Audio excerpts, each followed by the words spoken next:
اس نے کمانڈو شیر خان کو ایک بہت بڑے مال بردار ٹرک پر بٹھا دیا۔ ٹرک گوالیار جا رہا تھا، اس کا ڈرائیور بھی مسلمان تھا۔ اس نے شیر خان کو اپنے ساتھ والی سیٹ پر بٹھا لیا۔ ٹرک گوالیار آگرہ دلی جانے والی شاہراہ پر روانہ ہو گیا۔ ٹرک پر بہت بوجھ لدا ہوا تھا، جس کی وجہ سے اس کی رفتار زیادہ نہیں تھی۔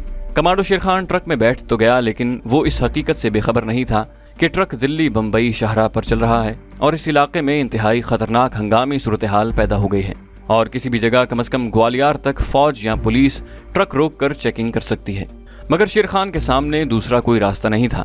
ایک مسئلہ یہ بھی تھا کہ ٹرک صرف گوالیار تک جا رہا تھا، وہاں سے شیر خان کو دلی تک کے لیے کوئی ٹرین وغیرہ پکڑنی تھی اور کچھ پتہ نہیں تھا کہ آدھی رات کے وقت کوئی ٹرین ملے گی بھی یا نہیں۔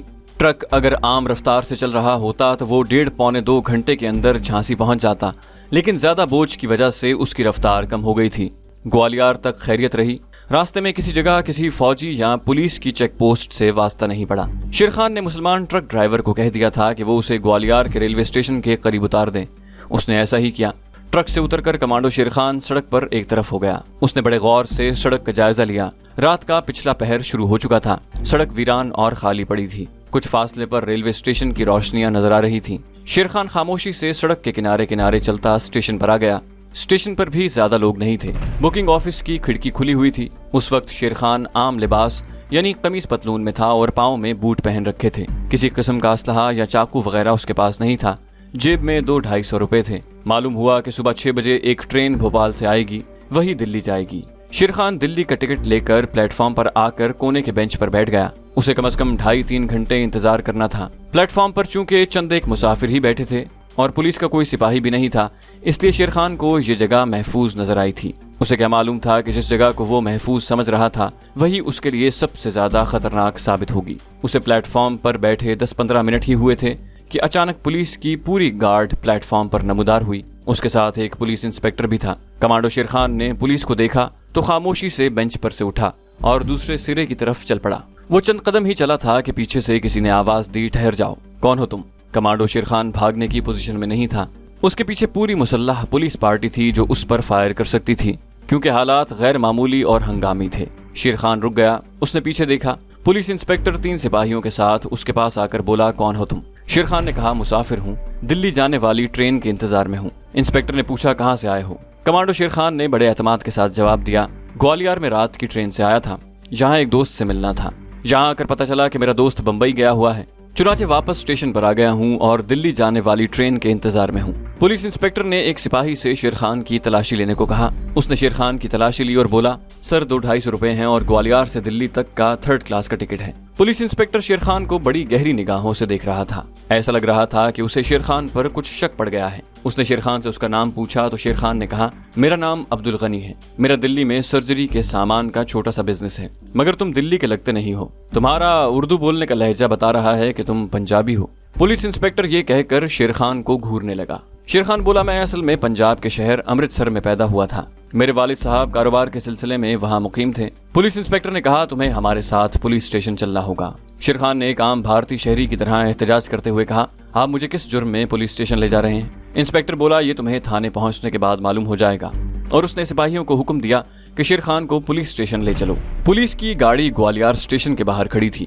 شیر خان احتجاج کرتا چلا گیا مگر اس پر کسی نے دھیان نہ دیا۔ سپاہیوں نے جو رائفلوں سے مسلح تھے شیر خان کو حراست میں لے کر پولیس وین میں بٹھایا اور گاڑی پولیس اسٹیشن کی طرف روانہ ہو گئی۔ شیر خان سمجھ گیا تھا کہ وہ مصیبت میں پھنس چکا ہے اور اگر اس نے راستے میں فرار ہونے کی کوشش نہ کی تو پھر اس کا بچنا محال ہو جائے گا۔ مگر پولیس کی ویگن بالکل بند تھی۔ اس کے دائیں بائیں مسلح سپاہی بیٹھے تھے۔ ویگن کا ایک ہی دروازہ تھا جو بند کر دیا گیا تھا اور وہاں بھی ایک رائفل بردار سپاہی بیٹھا پہرا دے رہا تھا۔ فرار ہونے کا کوئی راستہ نہیں تھا۔ کمانڈو شیر خان کو اس بات کی کوئی پرواہ نہیں تھی کہ بھارتی فوجی پوچھ گچھ کے دوران اس پر تشدد کریں گے۔ تشدد کو صبر اور استقامت سے برداشت کرنا شیر خان کی تربیت کا حصہ تھا اور اس نے دشمن کے ہر قسم کے تشدد کو ہمیشہ صبر اور حوصلے کے ساتھ برداشت کیا تھا اور کبھی کوئی راز دشمن کو نہیں بتایا تھا۔ اسے اگر پریشانی تھی تو صرف اس بات کی کہ کشمیر کے محاذ پر اس کی ضرورت تھی، اور کمانڈو ترابی نے خاص طور پر خفیہ پیغام جھانسی بھیج کر اسے اور شاہد علی کو بلوایا تھا۔ یقیناً یہ کوئی اہم ترین اور خطرناک مشن تھا جس کی خاطر ان دونوں کمانڈوز کو محاذ پر بلوایا جا رہا تھا۔ مجاہد شاہد علی تو دشمن کی حراست میں تھا۔ اب کمانڈو شیر خان کے لیے لازمی ہو گیا تھا کہ جتنی جلدی ہو سکے کشمیر کے محاذ پر کمانڈو ترابی سے جا کر ملاقات کرے، لیکن بدقسمتی سے شیر خان خود پولیس کے پھندے میں پھنس گیا تھا۔ انہی خیالوں میں الجھا کمانڈو شیر خان بھارتی پولیس کے نرغے میں بیٹھا تھا اور فرار کی ترکیبوں پر غور کر رہا تھا۔ پولیس کی ویگن گوالیار شہر کی سڑک پر سے گزرتی ہوئی پولیس اسٹیشن کی طرف جا رہی تھی۔ پولیس اسٹیشن پہنچنے کے بعد کمانڈو شیر خان کو ایک کمرے میں لے جایا گیا، جہاں پولیس انسپکٹر نے اس سے ابتدائی پوچھ گچھ شروع کر دی۔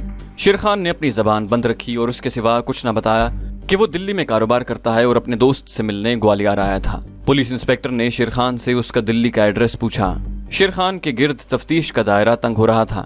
وہ جانتا تھا کہ اس کے بتائے ہوئے جعلی پتے پر دلی پولیس تحقیقات کرے گی اور انہیں معلوم ہو جائے گا کہ یہ پتہ نقلی ہے، لیکن کمانڈو شیر خان کو ہر حال میں کوئی نہ کوئی پتہ بتانا ہی تھا۔ اس نے ایک جھوٹا پتہ بتا دیا، یعنی جس نام کا کوئی محلہ دلی میں نہیں تھا۔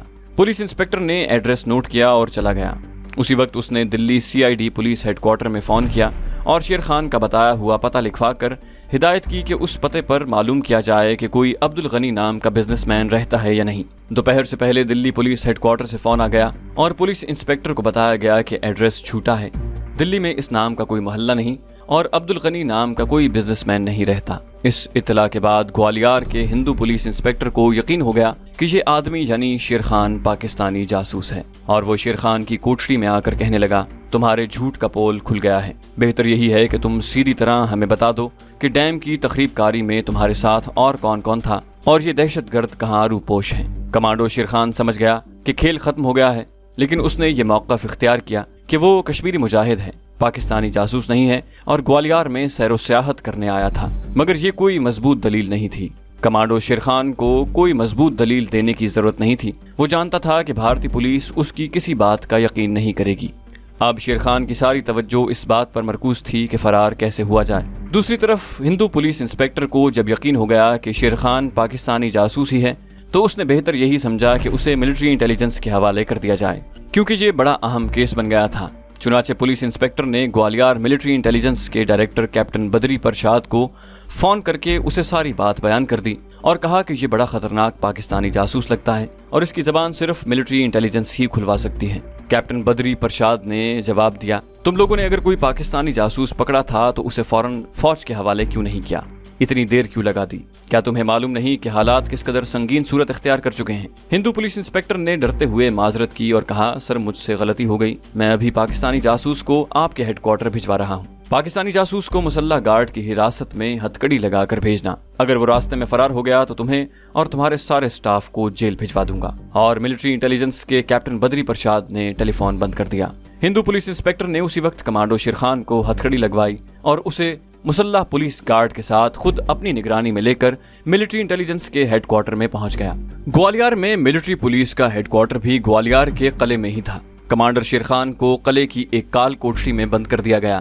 چھوٹی سی اندھیری کوٹڑی، دیوار پر ایک بتی جل رہی تھی، اس کی روشنی کوٹڑی کے اندھیرے کو دور نہیں کر رہی تھی۔ فرش پر ایک طرف گھاس پھوس بچھا تھا۔ شیر خان کی ہتھکڑی اتار دی گئی تھی، مگر اس کے پاؤں میں لوہے کے 2 کڑے ڈال دیے گئے تھے، جس سے چلنے میں اسے سخت دقت ہو رہی تھی۔ سنتری دروازے کو باہر سے تالا لگا کر شاید چلا گیا تھا یا باہر ہی بیٹھا پہرا دے رہا تھا۔ باہر سے کوئی آواز نہیں آ رہی تھی۔